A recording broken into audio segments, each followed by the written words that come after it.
कुछ लोग बड़ी आसानी से आगे निकल जाते हैं और ऐसा मान लेते हैं कि हम भी आगे निकल चुके हैं।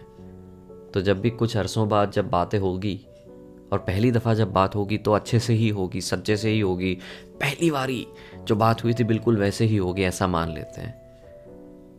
पर उनको क्या याद नहीं है कि जब आखिरी दफ़ा बात हुई थी वो कैसे हुई थी? उसकी असर ज़िंदगी भर रहती है। इट्स लाइक अ लेसन, एक ऐसा पाठ जो जो आठों पहर याद रहता है। तो आप कैसे भुला गए और कैसे ऐसा सोच लिया कि अगर आप हाय कहेंगे तो हमारा भी हे ऐसा ही आएगा? सॉरी।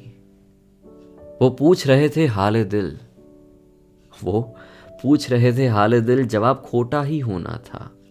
जख्म अभी गहरा था दिल पे, जख्म अभी गहरा था दिल पे, चेहरे पे मुखौटा होना ही था, चेहरे पे मुखौटा होना ही था। वो पूछ रहे थे हाल दिल, जवाब खोटा होना ही था।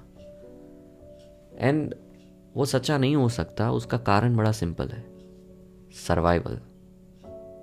क्योंकि जब आखिरी दफ़ा बात कर रहे थे तो सच्चा ही हाल बताया था, उसके बावजूद भी उसकी कद्र नहीं हुई थी। तो जब कद्र ना हुई तो अब सच्चा दिखा के क्या ही फायदा होगा? तो छोड़ो, खोटा ही दिखाते हैं ताकि हम इस इंसान को रोता ना देखे फिर से। इसलिए वो पूछ रहे थे हाले दिल, जवाब खोटा ही होना था। जख्म अब भी गहरा था दिल पे, चेहरे पे मुखौटा होना ही था। बस यूं ही।